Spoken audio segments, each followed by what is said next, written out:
Señores televidentes, reciban un saludo cordial en nombre de Dios, el Todopoderoso, y de mis maestros en las universidades Nacional Abierta y a Distancia y Santo Tomás de Aquino. Es un placer saludar. Hoy vamos a hacer alguna pequeña síntesis de hechos importantes, circunstanciales, pero que han marcado la historia en el territorio patrio. Vamos a iniciar hablando de la Constitución de 1886. Esa Constitución fue firmada por el señor Rafael Núñez precisamente en ese año y fue derogada el 4 de julio de 1991 en la capital de los colombianos bajo la presidencia del señor César Gaviria Trujillo. Pero ¿qué tantas cosas ocurrieron en la Constitución de don Rafael Núñez? En esa Constitución hubo muchos hechos importantes, señoras y señores televidentes. La separación del Canal de Panamá en 1903, la Guerra de los 1000 días desde 1899 precisamente a finales de 1902. Esa guerra de los 1000 días tuvo mucho que ver con el Partido Liberal y el Partido Conservador. Fue un enfrentamiento ideológico precisamente de partido, de donde ya habían nacido las mal llamadas chusmas, amables televidentes, especialmente a ustedes joven y jovencitos. Ya en el año 1914 nace un personaje muy tradicional e importante en Colombia y que tiene ahora trascendencia en el mundo. Patricio Petronio Álvarez nace en Buenaventura el 14, en el año 1914, 2 años antes de la tragedia del Titanic, y en 1914 precisamente, año en el cual se presenta la Primera Guerra Mundial. Tuvo muchísima connotación la llegada a este mundo del mencionado hombre, líder del Festival de Música del Pacífico, Petronio Álvarez, que se hace precisamente a su nombre. En la década de los 20, con gobiernos como de Miguel Abadía Méndez, entre otros, escuchamos hechos bastante crueles, como la masacre de las bananeras en el Urabá antioqueño. Ya en la década de los 30 en adelante viene a gobernar la hegemonía del Partido Liberal en cabeza de Alfonso López Pumarejo. Tuvo 2 gobiernos y algo que marcó la gran diferencia es que le dio la oportunidad a los campesinos de explotar la tierra. Pero ya en la década de los 40, señores televidentes, comienzan hechos importantes y tiene algún efecto Colombia con la Segunda Guerra Mundial. Nos toca que ir, o bueno, les tocó a nuestros antepasados ir a la Segunda Guerra Mundial. Pero el 9 de abril de 1948 ocurre en Bogotá un hecho bastante estremecedor. Es asesinado por un fanático o un político, en fin, un joven asesina al caudillo del pueblo, a Jorge Eliezer Gaitán. Y ya en la década de los 50 comienzan a presentarse otros hechos importantes. Asume por primera vez en la historia de la República de Colombia, recordemos que tuvo varios nombres como Confederación Granadina, República de la Nueva Granada, Estados Unidos de Colombia, en fin, tuvo varios nombres lo que hoy es la República de Colombia.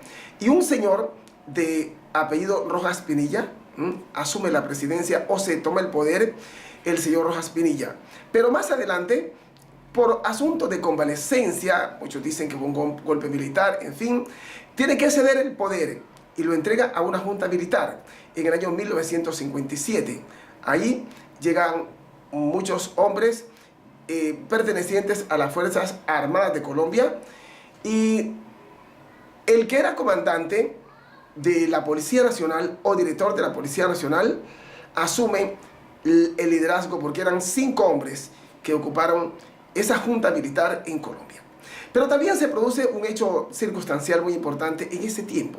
Las mujeres en Colombia no tenían derecho a votar y se presenta el primer plebiscito en Colombia. ¿Cómo les parece? Y esto le permite a las mujeres ir a las urnas y poder sufragar y constituirse en ciudadanas. Por eso antes en la cédula de ciudadanía decía Laureana Benítez de Sinisterra, por tomar un nombre, y las mujeres tenían o adoptaban el apellido de sus maridos.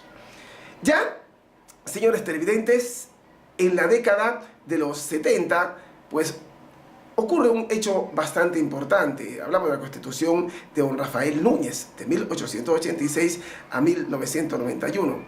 Se enfrenta Misael Pastrana Borrero en una contienda electoral con el señor Rojas Pinilla. Allí la politiquería comienza a mostrar todo su poderío.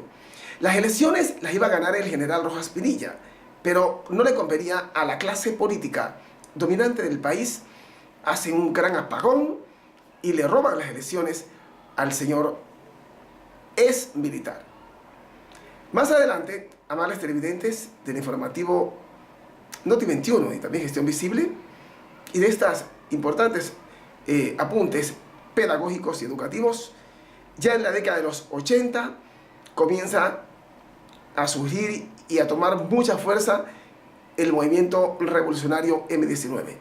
Y en 1986, bajo la presidencia de un hombre que tuvo muchísimo que ver con la paz, precisamente, se firma el acuerdo de paz. Y ese acuerdo de paz con el M-19 permite de que hechos como la toma de la embajada de República Dominicana por parte del M-19, como la toma del Palacio de Justicia, queden precisamente en el olvido o que hagan tránsito a cosa juzgada, yo diría de alguna manera en derecho. Belisario Betancur, que fue presidente de ese tiempo, salió por la puerta ancha, pero tuvo muchas dificultades con la toma del Palacio de Justicia y por supuesto con otros hechos que fueron un tanto antrópicos, como tuvo que ver con la desaparición de Armero. Pero más que todo, tuvo dificultades por las órdenes que dio con la toma del Palacio de Justicia, que aún creo que continúa siendo investigado el señor Belisario Betancur Cuarta. Ya en la década de los 90, asume la presidencia el señor, un hombre del Partido Liberal. Y esto, o en la década de los 80, a finales del 80, 89, comienzan a gestarse movimientos separatistas, políticos y estudiantiles, y alguien se imagina algo llamado como la séptima papeleta, y la introducen en las votaciones, y eso da lugar a una reforma constitucional o a derogar la Constitución de 1886. Entonces, cuando asume la presidencia César Gaviria Trujillo del Partido Liberal, el 4 de julio de 1991, pues firma la nueva Constitución de Colombia y deroga y deja sin efecto la Constitución de don Rafael Núñez de 1886. Ahora, observan los politólogos, los entendidos en la materia, ¿qué diferencia hubo entre la Constitución de Rafael Núñez y la Constitución que firmó el señor César Gaviria? Pues la otra era un tanto rígida. La Constitución del señor César Gaviria es un tanto más flexible. Y fue promulgada en esa época, señores televidentes, con 380 artículos y 59 disposiciones transitorias. Entre ellos quedó el artículo 55 transitorio, que más adelante da pie o da lugar a la ley 70 de negritudes, la ley de los negros, como decimos comúnmente. Y poco a poco vamos entendiendo cada uno de los artículos de la Constitución Nacional, y quedan entre ellos algunos que son fundamentales, muy importantes, como el 11, que es el derecho a la vida, el 13, que es el derecho a la igualdad, el artículo 15, derecho a la intimidad, 18 y 19, que tienen que ver precisamente con el derecho a la libertad de culto, y el artículo 20 tiene que ver con los medios de comunicación, el 23, el derecho a petición, 25, derecho al trabajo, 29, debido proceso. Y el artículo 30 es el habeas corpus, que cuando una persona ha sido capturada y quiere estarlo ilegalmente puede proferir por sí o por interpuesta persona el habeas corpus, el cual debe ser resuelto en un término no superior a 36 horas. También el artículo 34, no habrá pena de muerte ni destierro. El 35 tiene que ver con la extradición. 37 y 38 tienen que ver con las manifestaciones públicas, las marchas que se ven en Colombia.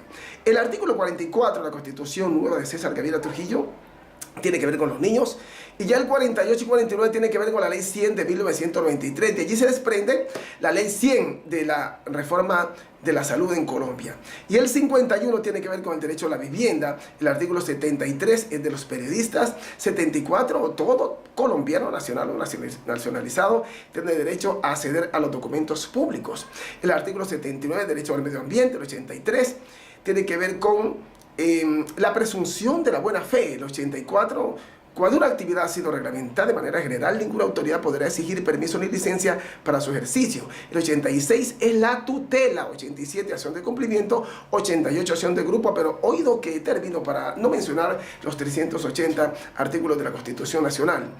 El 103 son mecanismos de participación ciudadana. Está el plebiscito, está la iniciativa popular legislativa, está el referendo, el cabildo abierto, en fin, todos esos son 7 los mecanismos de participación nacional ciudadana que están consagrados en el artículo 103 del ordenamiento constitucional.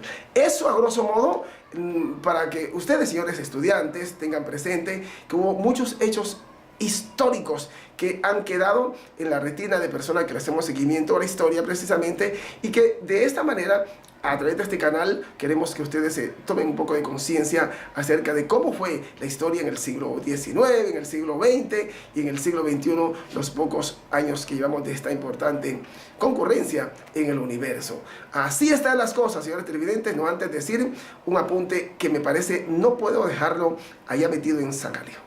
Colombia tuvo presidente negro, Juan José Nieto Gil. Juan José Nieto Gil fue presidente de Colombia en el año 1861. 6 o 7 meses fue presidente. Pero lo borraron de la historia al señor Juan José Nieto Gil. Oído, Colombia tuvo presidente negro, pero lo borró de la historia. Todo lo que tiene que ver con los archivos históricos no lo publicitan en las universidades, en las instituciones educativas, formal ni informal, no lo publicitan. No hablan de eso, de que Colombia tuvo un presidente negro. Tome nota, señor papá, señora mamá. Juan José Nieto Gil fue presidente de Colombia, para que nunca se les olvide. Y termino con esto, retrocediendo muchísimo la historia. Vasco Núñez de Balboa, el hombre que conquistó el Pacífico, entró, fundó a Panamá y le puso Panamá porque había muchos peces, lo que hoy es Panamá. Y llegó y levantó la cabeza con 67 hombres, entre ellos Nuflo de Olano y Juan de Beas. Eran 2 negros, uno mulato y el otro negro como yo.